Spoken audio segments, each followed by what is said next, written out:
वो बरसात की तूफानी रात थी।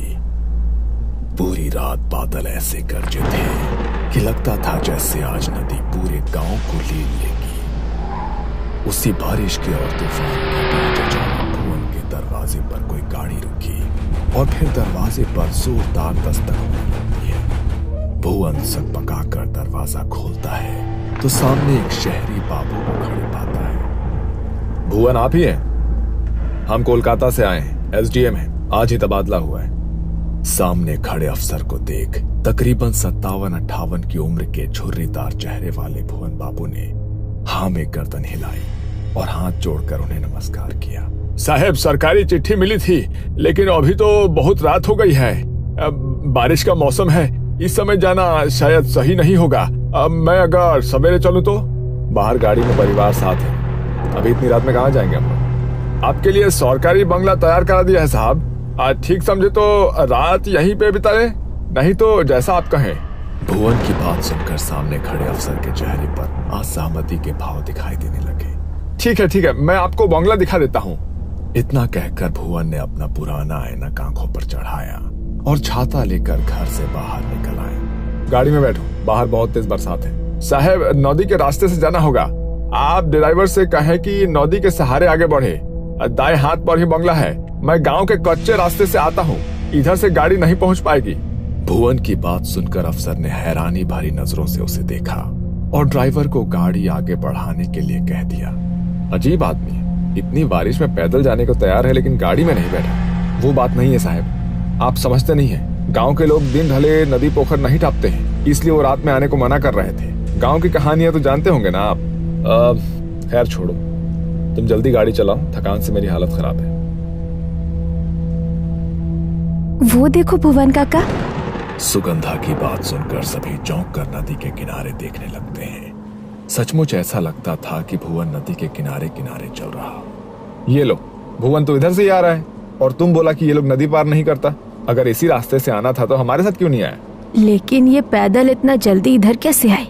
तपन ने फिर से गाड़ी से बाहर की ओर झांका, लेकिन इस बार बारिश की तेज रफ्तार और गाड़ी की स्पीड के कारण उसे स्पष्ट कुछ नजर नहीं आया। कुछ ही देर में वो लोग एक सरकारी बंगले के सामने खड़े हुए थे। तभी पीछे के रास्ते से छाता लिए भुवन भी वहां आ जाता है। भुवन ने बंगले का ताला खोला और तपन बाबू उनकी पत्नी और बेटी को बंगला दिखाकर खुद रसोई की ओर आगे बढ़ गए।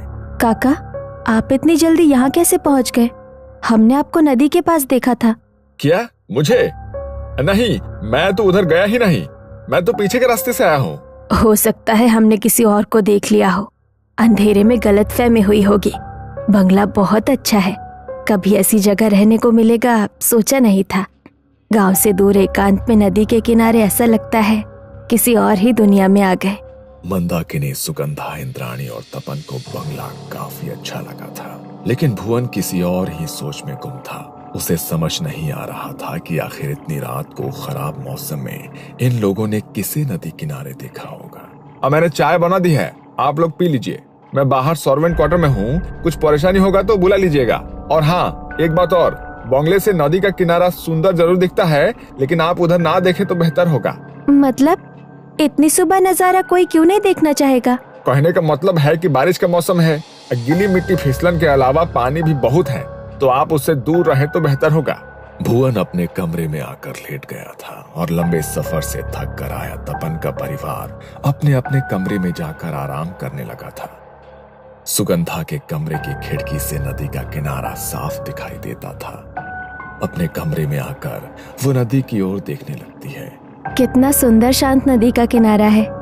इंद्राणी, इधर तो कितना मच्छी होगा ना। मैं कल जाकर मच्छी पकड़ कर लाऊंगी और ताजा ताजा मच्छी भात बनवा कर खाऊंगी माँ से। लेकिन वो काका बोले थे नदी किनारे जाना सही नहीं है। तपन बाबू पत्नी के साथ कमरे में सोने चले गए थे और इधर दोनों बहनें अपने अपने कमरे में आराम करने के लिए आ गई थी।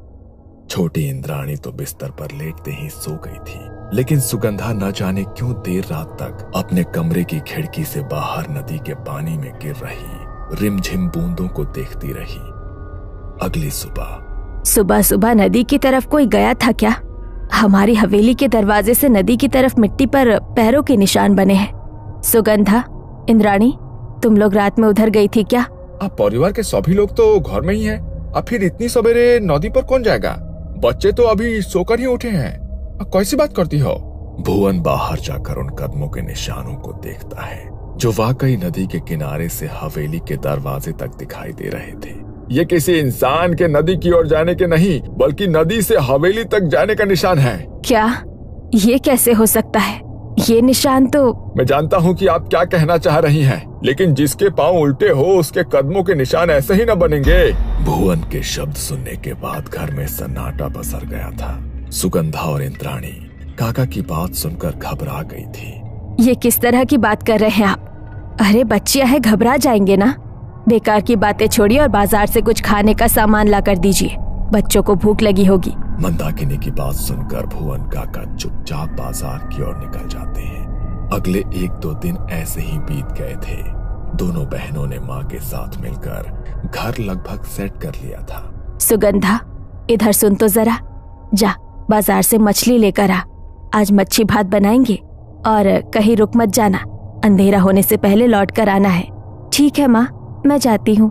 16 साल की सुगंधा घर से निकली तो उसे नदी के किनारे एक लड़की दिखाई दी जो हाथ के इशारे से उसे बुला रही थी। तुम भी यही रहती हो क्या? सुगंधा की बात सुनकर दूसरी लड़की ने रहस्यमयी सी मुस्कान के साथ उसे ऊपर से नीचे तक देखा और हाँ में गर्दन हिलाती। बड़ी बड़ी काजल से सजी आंखें, मोटी चोटी, मनमोहक सा खूबसूरत चेहरा जिस पर से सुगंधा की नजर नहीं हट रही थी। कल मिलोगी, साथ में खेलेंगे। अभी मुझे बाजार जाना है मच्छी लेने, नहीं तो माँ नाराज होगी। की मच्छी? हमें माछ खेते चाहिए, मुझे मच्छी दोगी? अचानक ही सुगंधा के कानों में इंद्राणी की आवाज टकराती है। सुगंधा, ए सुगंधा, उधर क्या कर रही है? जल्दी यहाँ आ, मैं इस लड़की से बात कर रही थी। तुम्हारा नाम की? सुगंधा ने जैसे ही उस लड़की की ओर गर्दन घुमाई तो देखा कि अभी वहां कोई भी नहीं था। सुगंधा को कुछ समझ नहीं आ रहा था कि अचानक वो सुंदर सी लड़की कहाँ चली गई। हैरान होकर वो इंद्राणी के पास आती है। उधर अकेले क्या कर रही थी? माँ ने तुझे बाजार जाने को बोला ना? हाँ, लेकिन मैंने अभी एक लड़की को देखा, वो मुझसे बातें कर रही थी, फिर अचानक पता नहीं कहाँ गायब हो गई। बहुत सुंदर थी, कह रही थी यही रहती है। बातें मत बना, कोई नहीं था वहाँ, अकेले में पता नहीं क्या बड़बड़ा रही थी उधर। अच्छा सुन, माँ ने बोला है आते हुए कुछ मीठा भी लेते आना, और हाँ थोड़ा जल्दी जाओ। सुगंधा जल्दी जल्दी बाजार के लिए निकल गई थी, लेकिन बार बार उसके मन में उसी लड़की का ख्याल आ रहा था। बाजार से मच्छी और रसगुल्ला लेकर लौटने में उसे अंधेरा हो गया था। जैसे ही वो नदी के नजदीक पहुंचती है, उसे नदी के पानी में तेज हलचल महसूस होने लगती है। सुगंधा चौंक कर इधर उधर देखती है, आसपास कोई नजर नहीं आता। अचानक उसे तेज सड़न जैसी महक महसूस होती है, जैसे सड़ी हुई मछली किसी ने उसके सामने रख दी हो। सुगंधा ने अपनी चाल तेज कर दी थी, तभी उसे अपने साथ साथ किसी परछाई के चलने का एहसास होता है। सुगंधा चौंक कर पीछे मुड़ती है, लेकिन वहां कोई नजर नहीं आ रहा था। अचानक ही पेड़ से एक डाली टूटकर उसके सामने आकर गिर पड़ती है। तभी सुगंधा के कानों में एक आवाज गूंजती है, आमा के माछ दो। वो आवाज सुनकर सुगंधा के रोंगटे खड़े हो गए थे। उसने हाथ में पकड़ा सामान और तेज जकड़ा और अपनी चाल और भी तेज कर दी। कुछ पलों के बाद गुस्से से भरी हुई आवाज फिर से उसके कानों में सुनाई दी, तुम्हें आमा के माछ देबे ना? डर से उसका दिमाग सुन्न पड़ गया था। सुगंधा को होश ही नहीं था वो कब और कैसे वहां से दौड़कर अपने घर के दरवाजे तक पहुंच गई थी। दरवाजे को जोर जोर से पीटने पर जैसे ही इंद्राणी ने दरवाजा खोला, वो वहीं गिर पड़ी। किसी तरह उसे कमरे तक ले जाया गया, जहां उसने अपनी सारी आप बीती सुना दी। ये सब उस भुवन की वजह से हो रहा है, उसने ही डर बैठा दिया है दिमाग में। तुम आराम करो, अब से बाजार मैं जाऊंगी। बेटी की हालत ऐसी देखकर मंदाकिनी काफी परेशान हो गई थी। मच्छी भात बनाने की अब उसकी इच्छा ही नहीं बची थी। देर रात गए मंदाकिनी को रसोई से कुछ आहट सुनाई देने लगी। जब वो रसोई की ओर गई तो वहां का नजारा देख उसके पैरों तले जमीन खिसक गई। सुगंधा के हाथों में कच्ची मछली थी जिसे वो आधा कच्चा ही खा चुकी थी। उसके कपड़ों और मुंह पर खून लगा था और वो इस समय किसी राक्षस जैसी डरावनी नजर आ रही थी। सुगंधा, ये क्या कर रही हो तुम? क्या हुआ है तुझे? भूख लगी थी, इसने मुझे मच्छी खिलाई। अब मैं इसके साथ रहूंगी।